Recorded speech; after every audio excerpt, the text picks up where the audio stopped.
Debes Tēvs, mēs nākam Tavā priekšā un mēs aizlūdzam par šo dievkalpojumu. Svētī savu draudzi, svētī mūs katru vienu, jo Tu esi uzticīgs savam vārdam, Tu esi devis apsolījums un vēl vairāk Tu esi teicis, ka Tu mūs neatstās un nepametīs. Un Tu mums esi apsolījis mūžīgo dzīvību no debesīm. Tavs vārds mums saka, lai mēs skatāmies rakstos, jo ar to mēs domājam, iegūdami mūžīgo dzīvību. Un ne tikai vārds, bet arī Tavs gars, kungs. Un tāpēc mēs lūdzamies, lai vārds ar garu šodien sajiet kopā un lai tas strādā mūsu sirdīs. Lai tas strādā pie mūsu ausīm un prāta un tas, lai ieiet mūsu sirdīs, kungs, mēs aizlūdzam Tev. Lai mēs atvērtām sirdīm uzņemam Tavus vārdus, svētī. Kungs, un mēs aizlūdzam par mūsu mācītāju. Tu savā žēlstībā, lai Tu viņu dziedinātu un stiprinātu, kungs. Es tiešām lūdzos, dod viņam, kungs, elpu. Mēs šodien tik daudz dziedājām, kungs, ka mēs ar katru elpas vilcienu vēlamies Tevi slavēt. Tēvs, un es lūdzos, lai Tu dod viņam elpu, lai Tu iztīri šīs plaušas, mans kungs, un lai viņš var sākt elpot. Tēvs, es lūdzos, atjauno spēkus, atjauno, kungs, arī ticību, mans Dievs, un atjauno arī mūsu ticību, mans Dievs, un rādi savus brīnum darbus, mēs to Tev lūdzamies. Pieskaries arī katram, kas klausīsies šodien šo dievkalpojumu, pieskaties tiem, kas mūs redzēs internetā, tiem, kas mūs klausīsies tagad caur tikšanās sapulces, Tēvs, es Tev lūdzos svētī, lai arī tās sirds, kungs, tiek aizskartas, Debes Tēvs, un lai mēs bez aizspriedumiem, bez nosodījuma, kungs, mans Dievs, ieliekam savā sirdī to, ko Tu mums šodien grib teikt. Jēzus vārdā mēs to lūdzamies. Āmen. Paldies, varat apsēsties.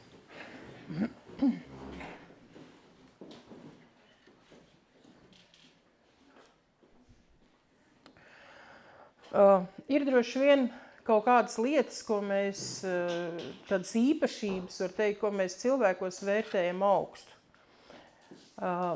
Varat jūs padomāt, kādas īpašības jūs vērtējat augstu? Manā tādā skatījumā viena no īpašībām, ko es ļoti augstu vērtēju, ir uzticība.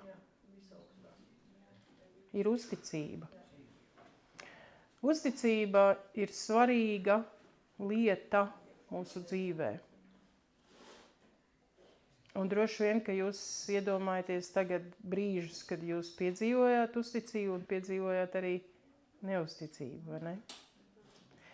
Bet palūkosimies, kā definē uzticību.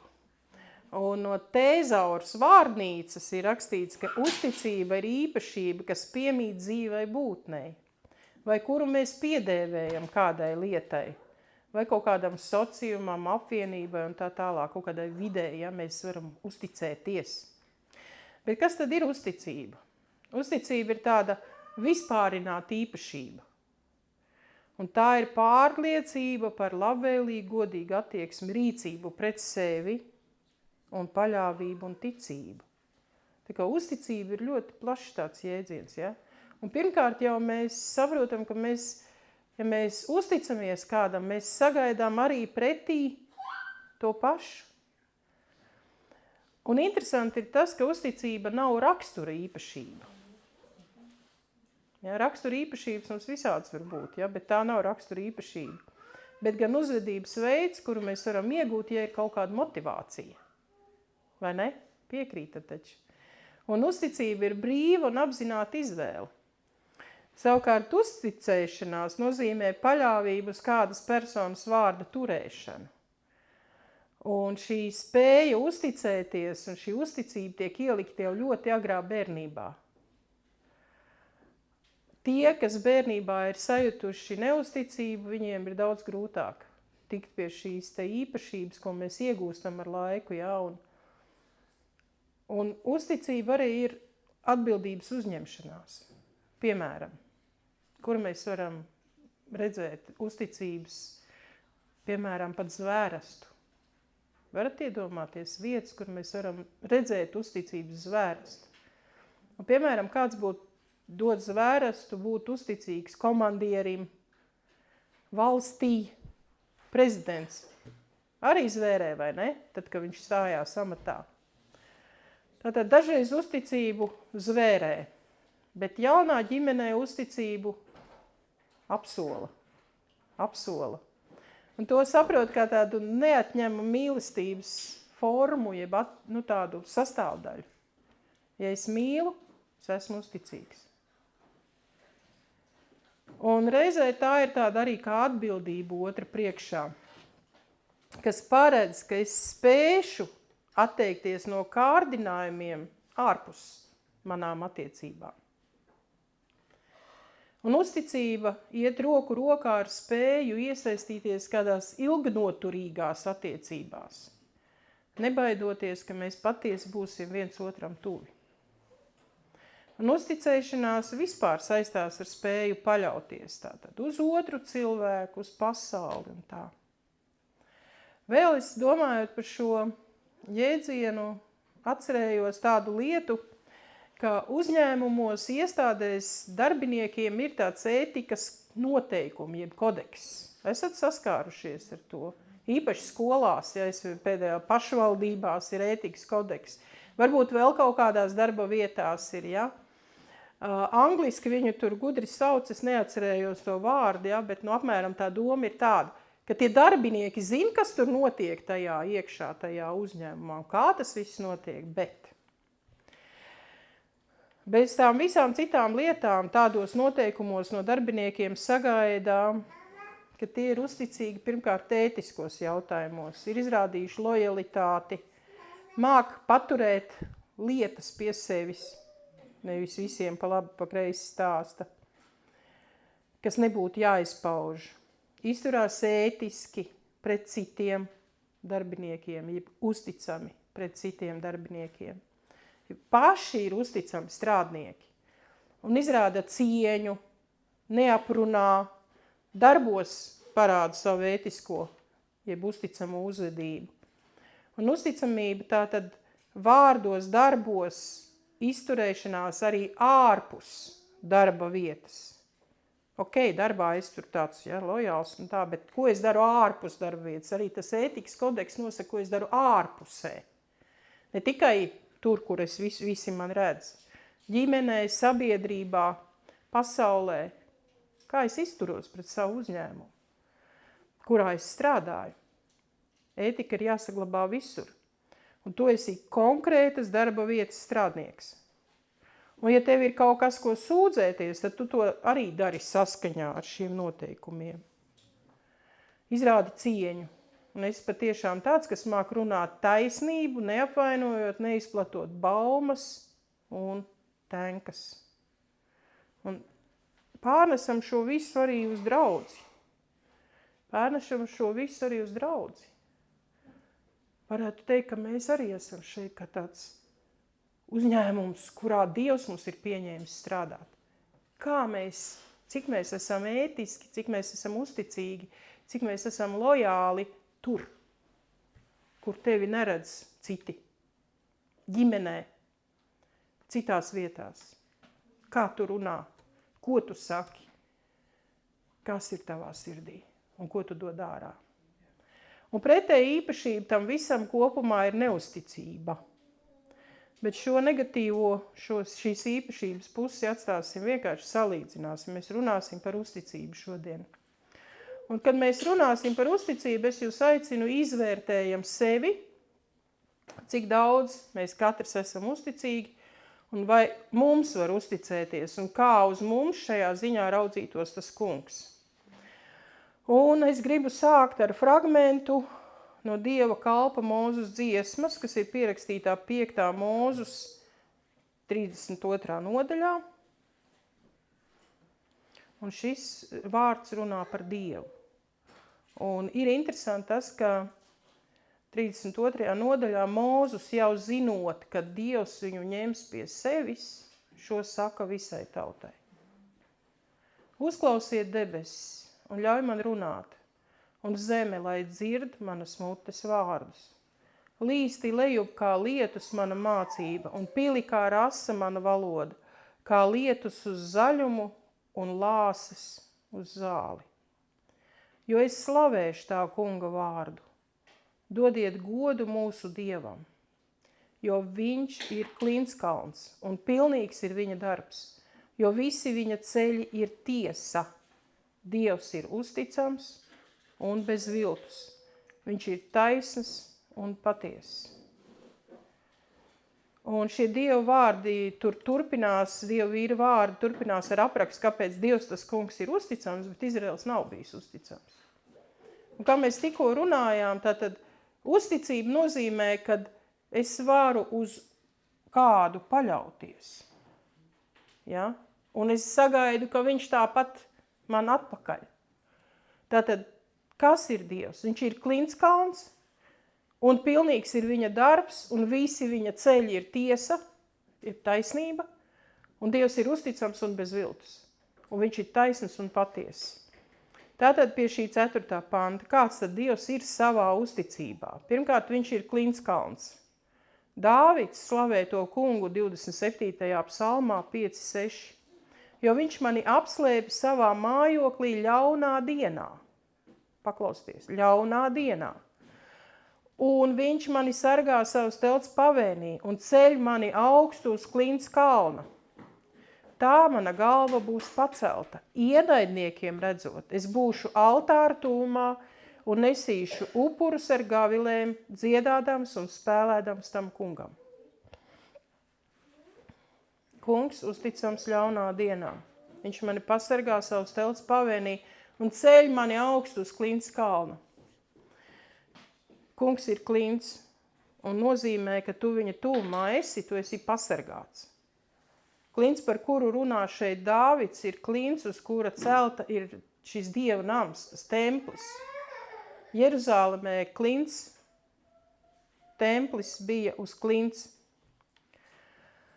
Un to var saprast gan kā templi šeit uz zemes, gan kā templi debesīs. Jo Dieva nams tika celts pēc parauga debesīs. Tātad Dievs ir stiprs un uzticams. Tālāk, ko mēs lasījām, pilnīgs ir viņa darbs. Lasīsim no 2. Samuēla, 22:3:1. Patiešām, Dieva ceļš ir pilnīgs. Tā kunga vārdi ir pārbaudīti un patiesi. Viņš ir par vairogu visiem, kas meklē patvērumu pie viņa. Un kurš tad tiešām ir Dievs, ja ne tas kungs, kas ir klints, ja ne mūsu pašu Dievs? Viņš ir tas Dievs, kas mani apjož ar spēku, un viņš dara līdzenus manus ceļus. Dieva ceļš ir pilnīgs. Un vēlreiz saka, tā kunga vārdi ir pārbaudīti un patiesi. Viņš ir par vairogu visiem, kas meklē patvērumu pie viņa. Apbruņo sevi ar šiem vārdiem. Tu meklē patvērumu, Dievs ir patvērums. Kur ir klints, uz kā stāvēt, ja ne Dievs? Kur? Un viņš mani apjož ar spēku, un viņš dara līdzenus manus ceļus. Tu ej pa šo zemi, un tev liekas, opā, man ir tagad bedre. Kā pasaulē saka, jā, tā kā zebrais vītrs, jā. Balta melna, balta melna, balta melna, jā. Bet Dievs saka, es esmu klints, stāv uz manis. Nav tev tās melnās svītras, mēs te šorīt no rīta runājam. Tas neiet, šis neiet, vēl kaut kas neiet, jā. Stāv uz klints. Stāvi uz klints. Stāvi uz tā, ka Dieva ceļš ir pilnīgs. Un ka viņa vārdi ir pārbaudīti un patiesi. Un kad Dievs pabeidz savu darbu, kurš atcerās, kurš teica, ka viņš ir pabeidzis savu darbu? Mums to Jēzus pasaka. Jāņa 5:36. Bet man ir lielāka liecība nekā Jāņa. Tie darbi, ko Tēvs man ir devis, lai es tos pabeidzu. Šie paši darbi, ko es daru, liecina par mani, ka Tēvs man ir sūtījis. Jēzus mums saka Bībelē, es nācu pabeigt Dieva pilnīgo darbu. Un kad Jēzus pie krusta nomira, viņš izdevs pēdējo nopūtu, ko viņš teica, atceraties? Viss piepildīts.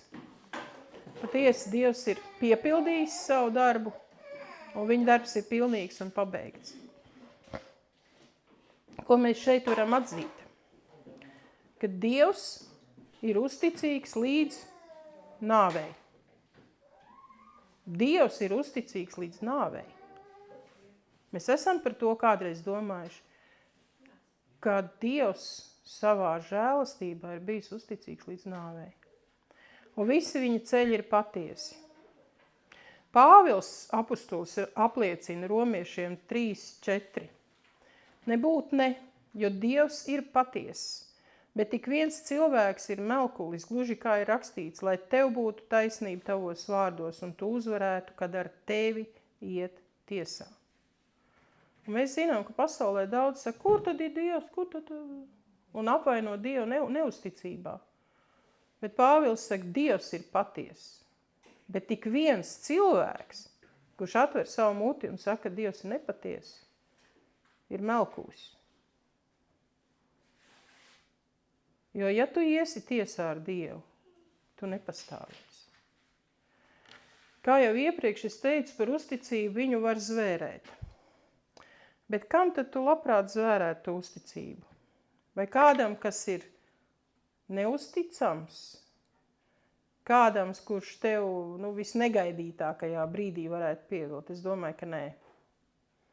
Un tad, kad mēs kaut ko tādu esam piedzīvojuši, tad mēs saprotam. Jā.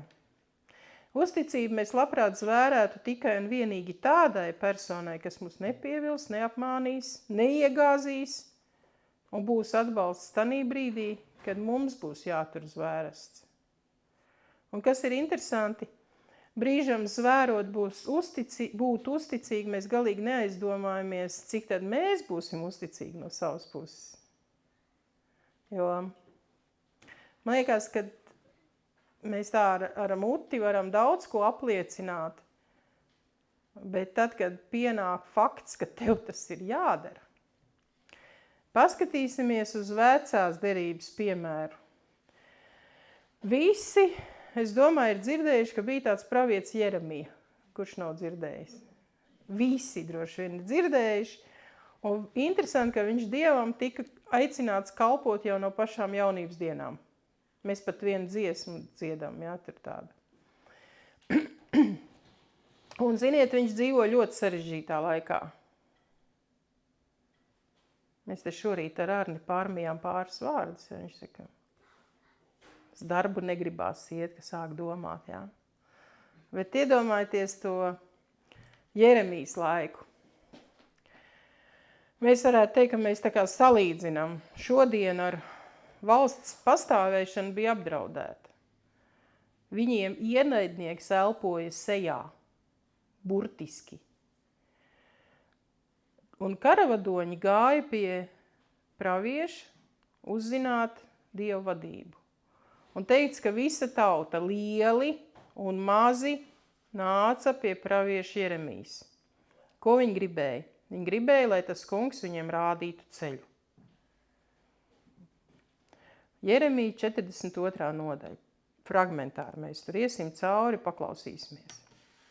Un tātad, lai Dievs rādītu ceļu, un tam sacīja Jeremijam, paklausi mūsu lūgšanu un lūdz to kungu, interesanti, savu Dievu par mums.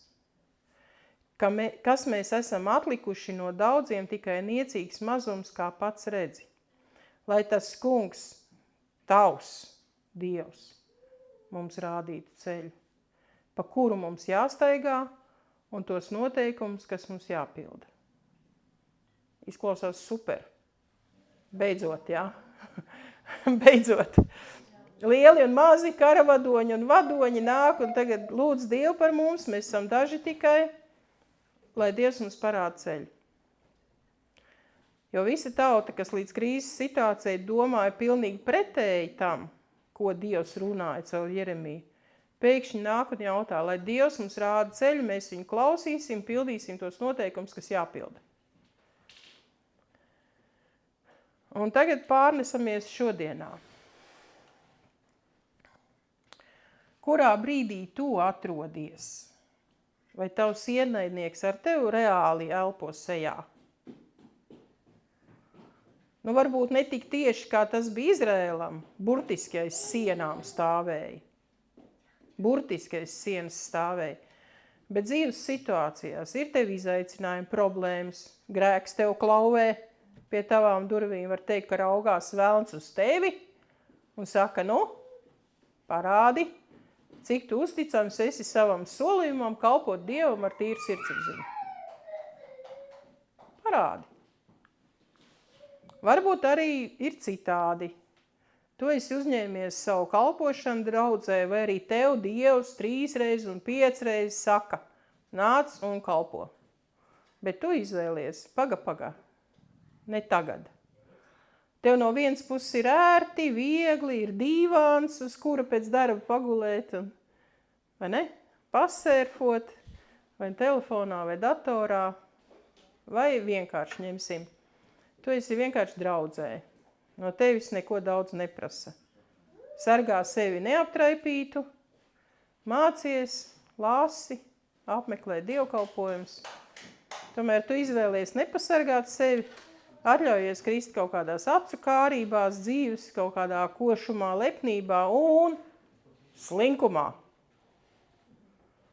Un tu patiešām redzi labāk, kurā situācijā tu esi. Un ir vēl viena grupa draudzē, kuri paši redz sevi pareizus, visus zinošus, bez grēka un sajūtas, ka tādas treknas avis. Ja, es necitēšu to no Ecēhiela, tur ir tāds labs teksts par treknām avīm, ko viņas dara.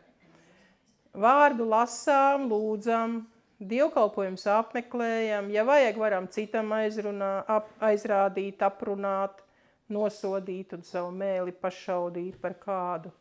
Bet nu vispār svēti. Un sacīt, jā, mēs noteikumus paklausām, pildīsim. Un šeit ir iezīmētas tādas vairākas grupas, katrai savas vērtības, bet šodien par uzticību. Es domāju, ka arī pie tiem Jeremijas viesiem bija tādi cilvēki. Nu, vadoņi. Nu, kā viņi jutās? Viņi bija tie runātāji. Jeremija, lūdz tu savu Dievu, mēs pildīsim, ko tavs Dievs mums teiks. Ja? Un viņiem katram bija sava dzīves uztvere, un visi steidzās pie tā pravieša, lai saņemtu, ziniet ko? Apliecinājumu, ka Dievs zina, ka viņš ir uzticams un ka viņš palīdzēs. Mēs lasīsim tur tālāk, bet viņiem bija viens bet. Viņiem bija tas backgrounds, tā aizmugur, ar kādām sirdīm viņi atnāca. Un 4. pantā pravietis Jeremija tiem atbild. Labi, es pielūgšu to kungu jūsu Dievu. Jūtat starpību, ko tauta teica un ko Jeremija saka? Kā jūs vēlaties? Un darīšu tad jums zinām visu, ko tas kungs sacīs. Es neslēpšu jums nevienu vārdu. Un varbūt Jeremija nopriecājās. Nu, tagad beidzot tauta ir atnākusi un patiesi jautā pēc Dieva apsardzības vadības. Un lūko šie viņi atbildi Jeremijas vārdiem 5-6. Tad tie sacīja Jeremijai. Tas kungs, lai ir mums par patiess un taisns liecinieks. Ja arī mēs pilnīgi nedarīsim pēc tiem noteikumiem, ko tas kungs caur tevi mums pavēlēs. Vai nu mums tas patīk vai nepatīk, mēs klausīsim tā kunga, mūsu Dieva balsī, pie kura mēs tevi sūtām, lai mums labi klātos, kad mēs izpildām tā kunga, mūsu Dieva prātu. Forši, vai ne? Ko mēs varam no šī ieraudzīt? Tad, kad mums vajag Dieva vadību, mēs esam gatavi darīt visu, ko Dievs liek. Patīk mums tas vai nepatīk. Un, kad mēs atnācām pie Dieva, es tā rakstīju to un es domāju par sevi, kad es atnācu pie Dieva, es nebiju līdzīgā stāvoklī. Dievs tikai izglāb mani. Es darīšu visu, ko tu man liksi. Es vēru būt tev uzticīgs līdz nāvei. Dievs no savas puses arī ir uzticams līdz nāvei. Viņš atnāca uz šo zemi, atklājās mums, kad mēs viņu vēl nezinājām. Strādāja pie mūsu sirdsapziņas ar svēto garu, uzrādīja mums tos grēkus un beidzot arī atklāja pestītāju Jēzu, ko viņš mums atsūtīja. vai ne? Un Jēzus ar savām asinīm mūs atpirka. Viņš piepildīja Tēva pilnīgo gribu. Viņš dāvāja to brīvību no grēka, jo viņš nomira drausmīgā nāvē. Lai tu būtu brīvs. Brīvs no grēka, no nāves, no slimībām, no atkarībām, no nāves bailēm un no visām važām, kas tevi turēja. No visām važām. Un no tās mūsu grēcīgās dabas pilnībā un atbrīvoja mūsu sirdis un pārvērta tās. Un es gribu visiem pajautāt, jūs to piedzīvojuši esat? Man patīk, ka Māris mums laiku pa laikam padomē saka, bet mūsu mācītājs mums tur toreiz jautāja, vai mēs esam piedzīvojuši. Es jums arī jautāju. Jūs esat piedzīvojuši. Ar ko citu tu vēl vari pamatot savu ticību?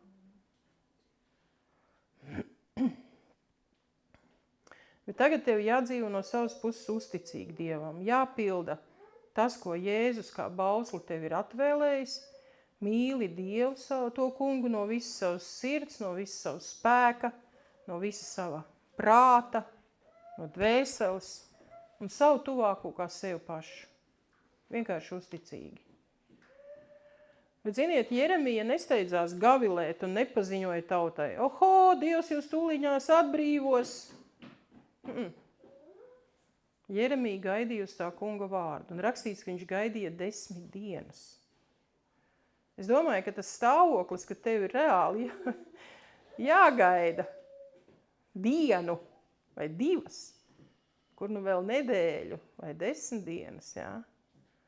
Es domāju, ka nebija viegli viņiem arī to saprast, jo ienaidnieks burtiski stāvēja uz viņu sienām.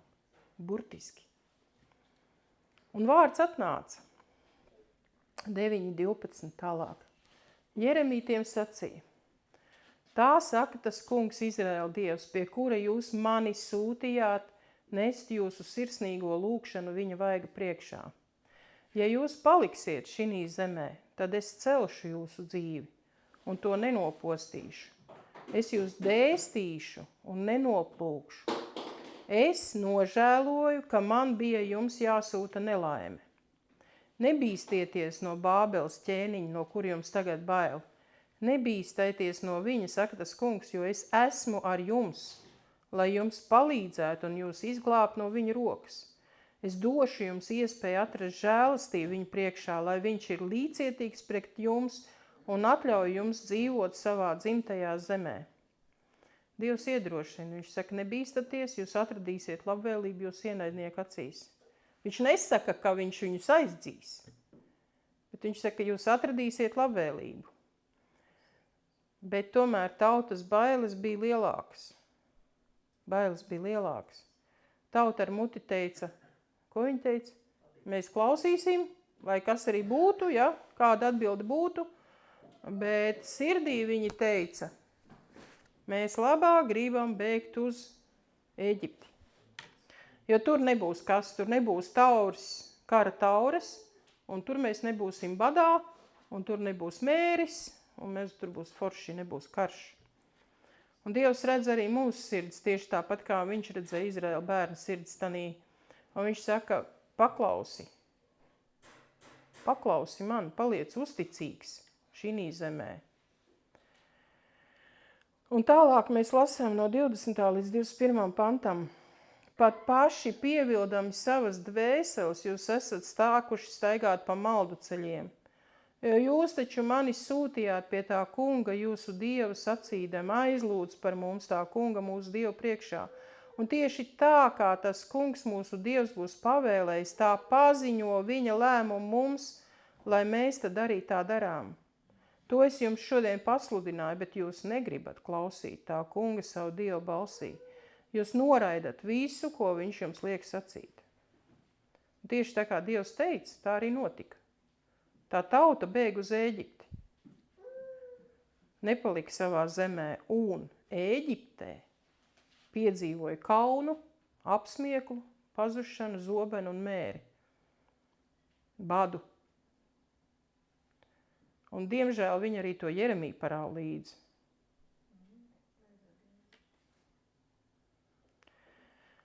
Jēzus arī jaunā derībā un jaunā derība nepārtrauki runā uz mums par uzticamību. Es domāju, ka es nesaukšu rakstu vietas jums, bet varam pārbaudīt savu atmiņu. Es iesākšu un jūs mēģināt pabeigt, labi? Ja kaut kas neies, es izlasīšu. Lūkas evaņģēlijs. Kas vismazākā lietā ir uzticams, tas arī lielās lietās ir uzticams. Kas vismazākā lietā ir netaisnas, tas arī lielās lietās netaisnas. Vēstule Tesaloniķiešiem. Jūsu aicinātājs ir uzticams. Viņš būs arī. Āmen. Tesaloniķiešiem 2. Tas kungs ir uzticams. Viņš jūs darīs stiprus un pasargās no ļauna. Ebrejiem. Turēsimies nešaubīgi pie cerības apliecināšanas, jo kas ir apsolījis. Uzticams ir tas, kas ir apsolījis. 1. Korintiešiem 10.13. Es domāju, ka daudz viņu zina no galvas. Jūs piemeklējat vēl tikai cilvēcīgs pārbaudījums. Dievs ir uzticīgs. Vai ne? Viņš neļaus jūs pārbaudīt pāri par jūsu spējām, bet darīs pārbaudījumu tādu galu, ka jūs varat panest. Timotejam viņš raksta. Ja mēs esam neusticīgi, viņš paliek uzticīgs, jo viņš pats sevi nevar aizliegt. Par sievām, šodien atbilstoši diena, ja? Sievām tāpat būs būt cienīgām, nemēlnesēm, bet sātīgām. Kādām? Uzticamām visās lietās. Jūs dzirdat, kas ir Dieva vārdā? Labi. Bet gara auglis ir mīlestība, prieks, miers, pacietība, laipnība, labprātība, uzticamība, lēnprātība, atturība. Labi, vēl no Korintiešiem 4. nodaļa. No namturiem galvenām kārtām prasa, ka tie būtu uzticami. Un beigās atklāsmes grāmatā pēdējā nodaļā ir gandrīz, laikam pēdējā 22 ir, 21. nodaļā. Tas, kas sēdēja goda krēslā, teica, redzi, es visu daru jaunu. Tad viņš teica, raksti, jo šie vārdi ir uzticami un patiesi. Ja mēs skatāmies Dieva vārdā, tad tā ir uzticība no Dieva puses visās lietās. Un viņš arī no mums ko gaida. Visās lietās uzticamību. Visā dzīvošanā.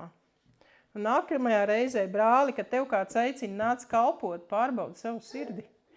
Kurā vietā tu esi? Varbūt to ar muti saka jā, bet savā sirdī nē. Un kad tev māsa sanāk sadraudzība ar kādu citu māsu, vakar mums bija sadraudzība, vai ne?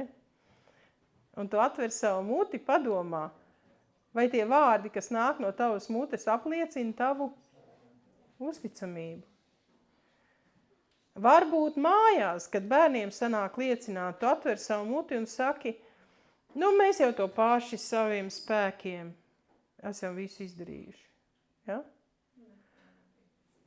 Tu esi Dieva nama namturis. Vēl vairāk Dievs mūs sauc par namu savu. Tu apsaimnieko savu namu un savu dzīvi un savu sirdi. Tad, ja paliekam mazās lietās uzticami, tad mēs būsim uzticami arī lielajās. Ja Dievs ir uzticams, tad viņš no mums sagaida tieši to pašu, kā mēs runājam par tām attiecībām. Es domāju, ka katrs novērtē augstu savu dzīves biedru, kas ir uzticams. Vai ne? Krista māja galva. Un zina, cik sāpīgi ir, kad viņš tāds nav. Un tāpat arī kungu Jēzu mēs varam novērtēt ļoti augstu, jo mēs esam viņa līgava. Atklāsmes grāmatā 19.7 ir teikts: priecāsimies, gavilēsim un dosim viņam godu, jo atnākušas jēra kāzas un viņa līgava sataisījusies. Viņa līgava ir uzticama. Atklāsmes 22.17 saka: un gars un līgava saka nāc, kas to dzird, lai saka nāc, kam slāpst, lai nāk, kas grib, lai ņem dzīvības ūdeni bez maksas. Kurš mums dod to ūdeni? Uzticamais. Un kā mēs iepriekš dzirdējām, tā uzticība ir spēja. Un lai mēs varētu šo spēju sevī attīstīt, mums vajag kaut kādu ko? Motivāciju, vai ne? Motivāciju. 5. Mūzus 6.5 rakstīts: un tev būs to kungu savu Dievu mīlēt no visas savas sirds, no visas savas dvēseles un ar visu savu spēku. Un Dievs liek šo cilvēkiem darīt, jo tas priekš cilvēki ir vislabākais. Viņš mums dod ticību, viņš mums dod spēju domāt un saprast, un vēl viņš mums arī dod iespēju izpaust šo savu uzticību reālos darbos. Jo mūsu ticība viņam nav tāda ēteriska, netverama. Dievs dod iespēju to parādīt. Mēs pat nesen beidzām lasīt Jēkabu vēstuli. Jā, varat paskatīties. Un Dievs raugās uz mūsu uzticību, gandrīz tāpat kā iepriekš minētais darba devējs. Cik tad esam uzticīgi? Jo viņš vēlreiz saka, mūs sauc par Dieva nama namturiem. Un Dievs mums sevi atklāja visdažādākos veidos, gan caur to, ko viņš ir radījis. Mēs šodien dziedājām vesels 2 dziesmas, ja, par radītāju. Gan caur rakstīto vārdu, un viņš mums atklāja sevi caur Jēzu, ka mēs varam reāli piedzīvot to personīgi. Un tas viss mums atklāja Dievu pietiekami skaidri, ka mēs varam saprast, kam mēs solītos vai solāmies būt uzticīgi. Dievs ir tas mīlestības avots, kurš pats bija spējīgs nomirt par mani, par tevi. Un viņš ir absolūti svēts un pilnīgs. Nezinu, varbūt kādam ir jāiet ārā un jāskatās zvaigžņotās debesīs. Piektdien braucām no Alūksnes mājā. Vienā pusē milzīgi mākoņi, otrā pusē zvaigžņotas debesis. Un kādam varbūt jāskatās debesīs, lai viņš saprast, ka Dievs ir. Un viņš ir uzticams. Un kādam varbūt ir jāskatās nevis zvaigznēs, bet mikroskopā. Un kādam varbūt savā sirdī, kurā ir šī Dieva mīlestība ielieta. Lai mēs kaut drusciņi saprastu, ar ko mums ir darīšana. Kāds ir tas, kas ir uzlūkojis mani un mani mīl? Kāds, kas man sniedz savu roku un sirdi, kā līgavainis? Un kā jau iepriekš es minēju, mums ir jāpārdomā. Vai mēs ikdienā savam Dievam, kurš ir svēts, varens, nokāpis no savu godības troņa, lai aicinātu pie sevis, mēs varbūt viņam sakam, nē, pagaidi, man ir izdevīga haltūra, es esmu noguris, man šodien negribās un tam līdzīgi. Un par to mēs tur varam spriest un ko tur, bet es domāju, mēs varam paspriest, kā tad tā mana neusticība izpaužas. Vispirms tā ir mana attieksme pret draudzi un pret tiem cilvēkiem. Ja es jau ģimenē esmu tāds negodīgs, egoistisks, kaut kādā veidā krāpjos, neuzņemos atbildību, izmantoju cilvēkus, tad es vispirms grēkoju pret Dievu. Jo caur šīm rīcībām izpaužas man neusticība Dievam. Un, ja mēs grēkojam, piemēram, pret sievu, pret vīru, vai bērniem, vai kolēģiem, vai draudzi, tad grēku nožēlā ir jāsāks ar to Dievs, piedod man, jo es esmu grēkojis pret ko? Pret tevi. Pret tevi. Un tā arī mēs vispirms mēs esam neusticīgi pret Dievu un tikai pret tam, pret kaut kādu draudzi vai cilvēkiem, ja? Konkrētiem. Un vēl ir jautājums, vai mēs spējam iesaistīties šajās ilgnoturīgajās attiecībās, nebaidoties būt patiesi tuvu viens otram. Un par draudzi saka, ka draudzi ir ģimene. Es nezinu, vai jūs tā jūtaties, ka jūs esat draudzē kā ģimenē, kurā jūs varat uzticēties. Bet Dievs aicina tevi ar viņu iesaistīties tajās ilgnoturīgajās attiecībās. Un ja mēs visi ar Dievu būsim ilgnoturīgās attiecībās, tad mēs arī nebaidīsimies būt tuvi viens otram. Un Dievs aicina tevi nevis uz pasauli paļauties, bet uz viņu. Dievs izmanto pasauli reizēm. Vairāk nekā mēs domājam, lai mums palīdzētu. Jā, viņš Jeremijas lūkšanā solījās, ka Bābeles ķēniņš būs labvēlīgs. Bābeles ķēniņam par Dievu vispār nekāda darīšana nebija. Dievs var izmantot ķēniņus, ienaidniekus, lai viņi ir labvēlīgi pret tevi.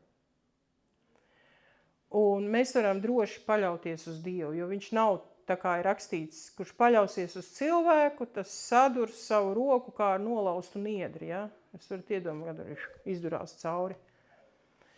Bet ja mēs paļausimies uz Dievu, mēs esam uz tās klints. Jeremija brīdināja cilvēkus, bet viņi tik un tā aizgāja. Viņi tik un tā. Mums sirdī cits, mēs ejam, mums ir bail, mēs ejam. Un Jēzus saviem mācekļiem stāstīja līdzību par kungu, kurš bija devies prom, atceraties. Un stāsts ir par tiem kalpiem un viņu uzticību kalpošanā. Mateja evaņģēlijā 25. nodaļā tas ir rakstīts. Un 21. pantā Jēzus stāsta, kāda saruna norisinājās starp kungu un tiem kalpiem. Un tur ir tāds ļoti foršs teikums. Un viņa kungs sacītam: labi, tu godīgais un uzticīgais kalps.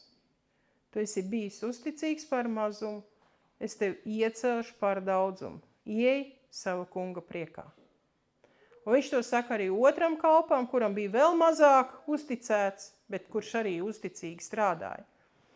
Bet trešais kalps, viņš meklēja tikai savu labumu. Var teikt, mazāk kustību, vairāk dzīves. Mazāk kaut ko darīšu, mazāk kļūdīšos. Taču kungs līdzībā norāja šo kalpu, un tur mēs varam izlasīt 25. nodaļu no 26. līdz 31. pantam. Bet viņa kungs atbildēja tam un sacīja: tu blēdīgais un kūtrais kalps, kūtrais tas ir slinks, ja? Vai tu zināji, ka es pļauju, kur neesmu sējis, un salas, kur neesmu kaisījis, tad tev vajadzēja dot manu mantu naudas mainītājiem, es pārnācis būtu saņēmis savu naudu ar augļiem. Tāpēc ņemiet viņa talentu un dodiet to tam, kam ir 10 talentu. Jo ikvienam, kam ir, tiks dots, un kam būs pārpilnība. Bet no tā, kam nav, atņems to, kas tam ir. Un nelietīgo kalpu izmetiet galējā tumšsībā, tur būs raudāšana, zobu trīcēšana.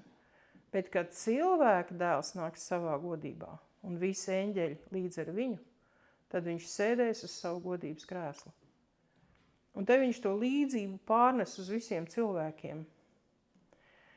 Un ir jautājums, kāpēc mums ir grūti būt uzticīgiem kaut kādās jomās. Iespējams, ka tad, kad mēs Dievam apsolījām to uzticību kristībās, atceraties visi, ja? Es nezinu, kuru kristību, bet lielāko daļu droši vien jautāju, vai tu tici, Jēzus ir kungs? Ja?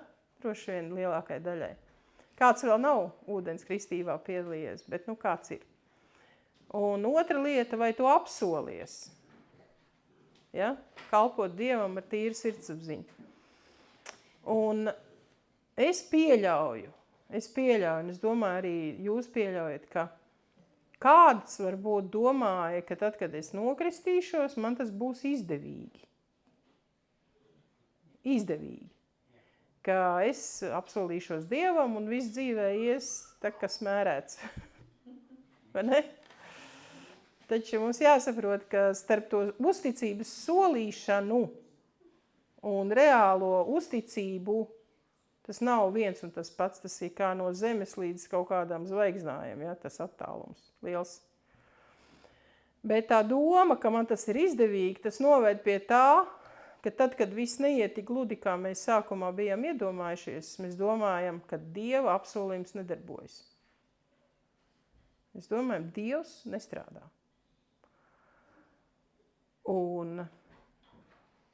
Bet tajā brīdī jau nebija par to runa, vai Dievs strādā vai nestrādā.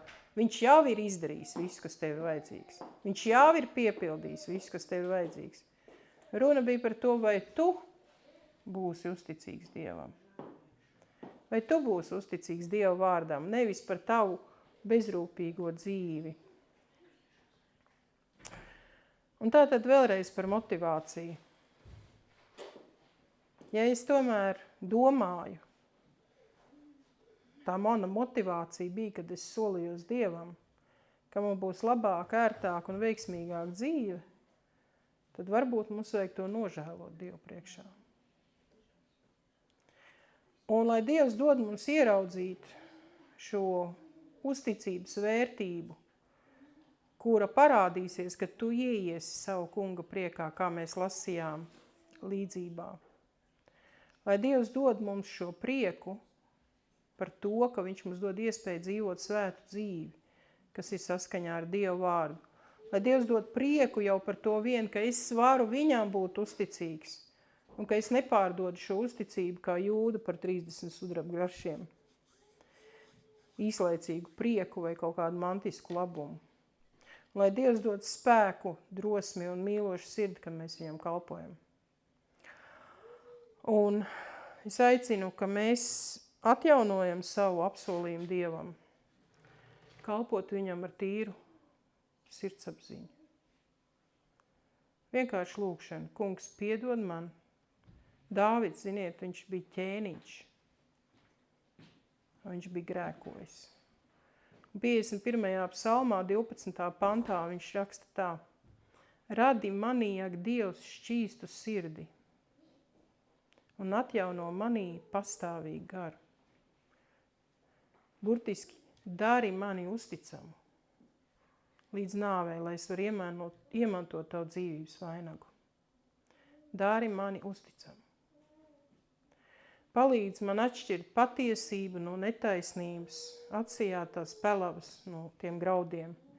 Palīdz man turēt tavus vārdus un mīlēt tevi, kā tu gribi. Un lai manī nav šaubas, šaubas ir arī viens no sātana ieročiem, lai es nepalieku tev neusticīgs. Āmen. Lūksim.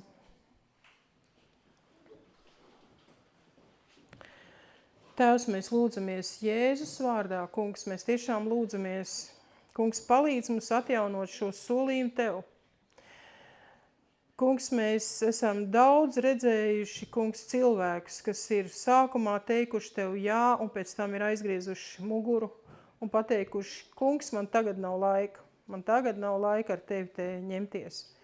Jēzu, es lūdzos, ka mēs esam uzticīgi. Lai vai kā mums iet, lai vai caur kādām bēdu, raudu ielējām mums jāiet, vai tieši otrādi mums viss ir labi. Vai arī, ka ienaidnieks jau stāv tur aiz sienas, mans Dievs, mēs esam uzticīgi tev no visas sirdsapziņas. Un ka mēs varam teikt, kungs, es tevi mīlu ar savu prātu, ar visu savu spēku, ar visu savu sirdi, ar visu savu dvēseli. Tā kā Līgava to saka, Līgavaini, es tevi mīlu. Kungs, es tiešām lūdzos par mums, ka mēs neatkāpjamies, ka mēs nenovēršamies, ka mēs satveram stingri šo cerību, kungs, debesīs, ka tu mūs esi aicinājis, ka tu mūs esi izcēlis, kungs, no šī purva, no šīm dūņām, no nāvis, no grēka, nolicis uz šīs cietās klints, kas tu esi, kungs. Es tev lūdzos Jēzus vārdā, svētī mūs ikvienu, šķīstī mūs ikvienu, dari mūsu sirds tīras. Es tev pateicos, Tēvs, lai uzticība, kungs, ir mūsu kaklarote, mans Dievs, lai uzticība ir mūsu zobens, lai uzticība, kungs, mans Dievs, iekš tava vārda, kungs, lai uzticība mūs sabruņo tiešām, Tēvs, Lai mēs varam raudzīties droši, kungs, pretī jaunai dienai, lai mēs varam raudzīties, kungs, pretī visām lietām, kas nostājas pret mums un varbūt mūs biedē, Tēvs. Bet mēs sakām, kungs, mēs esam Tev uzticīgi. Tu esi mans vairogs, Tu esi mans patvērums, Tu esi tas, kas manu dvēseli iepriecinās, un Tu esi tas, kas man dvēseli cels. Es būšu Tev uzticīgs. Jēzus vārdā mēs Tev apsolam, kungs.